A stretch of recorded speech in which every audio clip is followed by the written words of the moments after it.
Muy buenas y bienvenidos a otro capítulo de Salitre en Vena. Creo que es un momento en el que todos estamos un poquito relajados y nos apetece ir probando diferentes deportes y, como no, ahora mismo la moda es el wing. ¿Quién de nosotros no tenemos un amigo que se está iniciando y nos está empezando a meter caña con que nos compremos el material o lo probemos básicamente?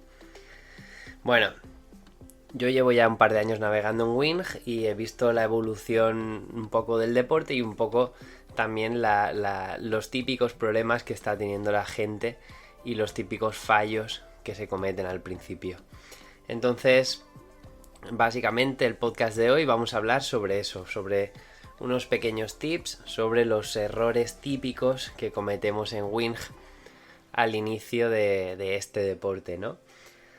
Si estás comenzando, antes de comprar nada, escucha esto porque yo creo que por aquí hemos pasado todos y nos ha pasado el equivocarnos en estas cosas.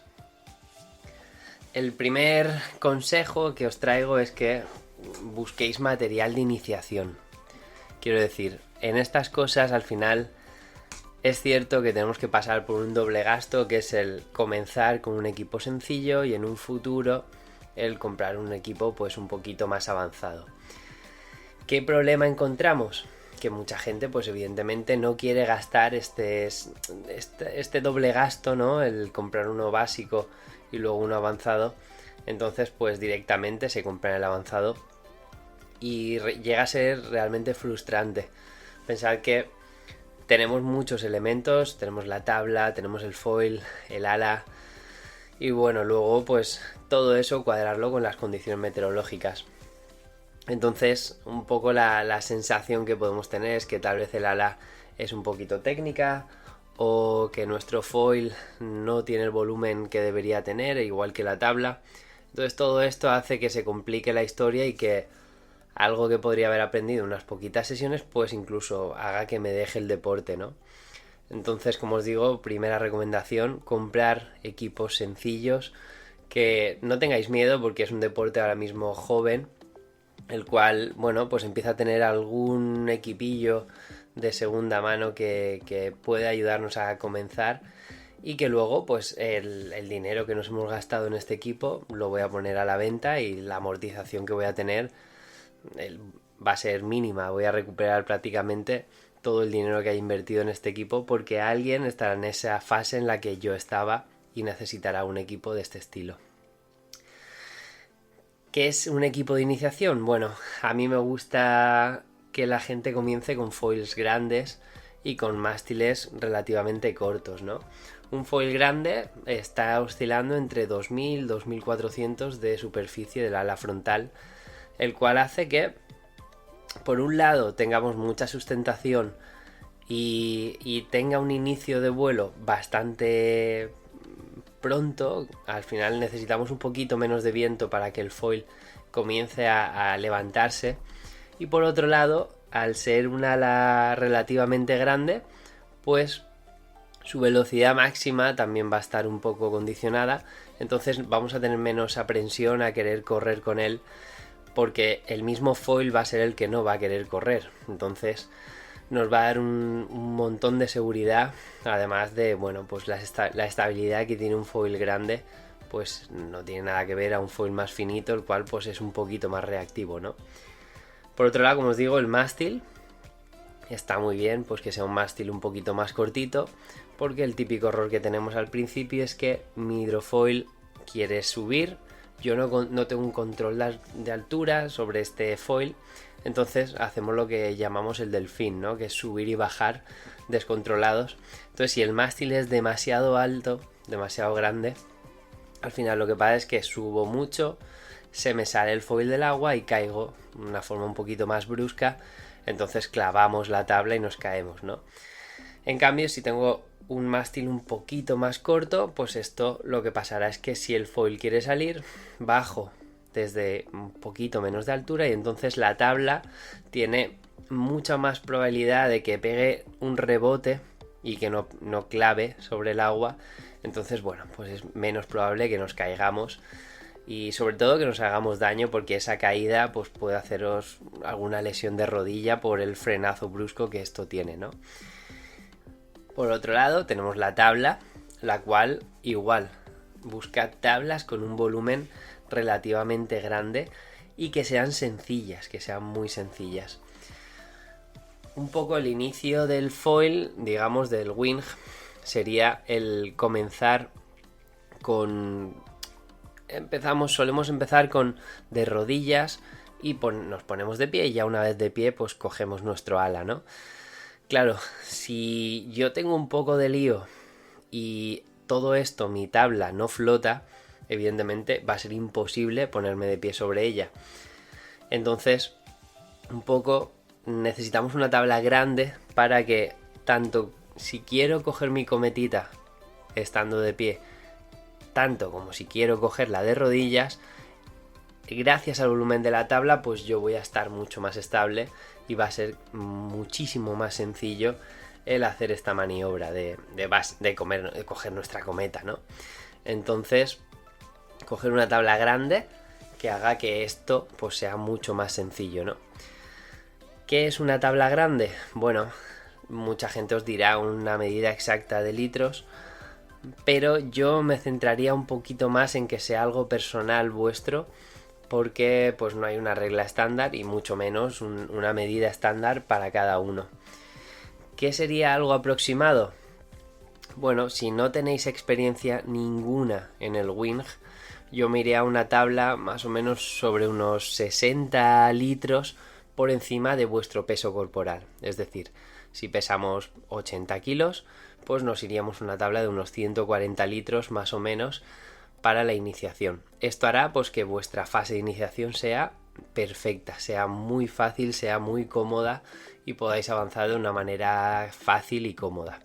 En cambio, si ya tenéis algo de experiencia en deportes náuticos, yo tal vez arriesgaría un poquito más y me iría a 30-40 litros por encima de vuestro peso corporal. Lo mismo. Si pesáis unos 80 kilos, pues me iría a una tabla de 110, 115 litros para esta fase de iniciación. Esto va a hacer que evolucionéis muy rápido en el deporte. Yo lo estoy viendo en gente que ha cogido material muy pequeño y fases en las que nosotros hemos aprendido a navegar, a trasluchar, a hacer cualquier giro en menos de 4 o 5 sesiones, pues hay personas que han estado más de 2 meses y aún no consiguen hacer un giro porque su tabla o su hidrofoil pues no es el adecuado para el nivel en el que están ahora mismo. Entonces, como os digo, es muy muy importante que deis la tecla y no queráis correr antes de aprender el deporte como se debe, ¿no? Por otro lado, otro tip que os recomendaría es que el ala sea grande, es decir, vuestro wing, lo que sería vuestra cometa, pues también sea bastante grande, ¿no?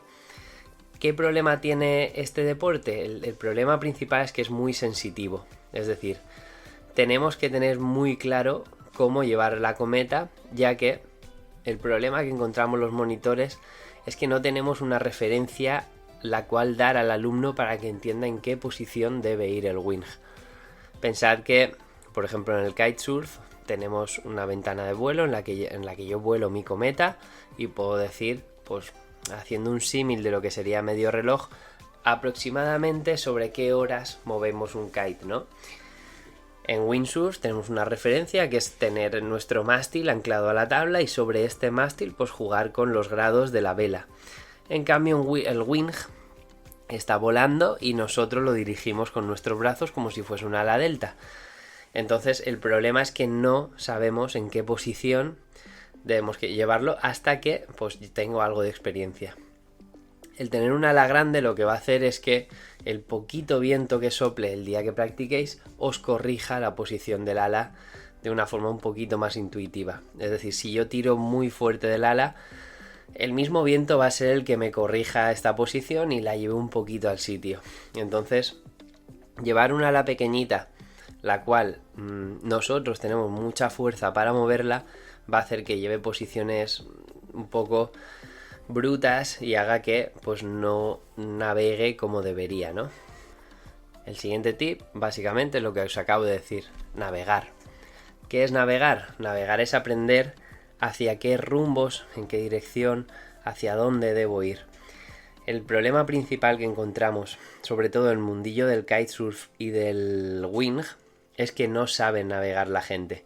Sí que saben ir hacia un lado, volver hacia el otro, pero si hay un role de viento, si hay cualquier giro, si el viento un día está a unos grados tocado a un lado o al otro, pues no navegamos cómodo y decimos, bueno, es que hoy estoy navegando muy rápido para un lado y para el otro no voy. El problema es que no sabemos navegar. Entonces os recomendaría que aprendieseis los rumbos básicos, que aprendieseis a leer el viento, a verlo en el mar, a verlo en una bandera, y que de esta forma pues un poquito conozcamos las nociones mínimas que se tienen que tener para navegar lo que es en sí la palabra dicha.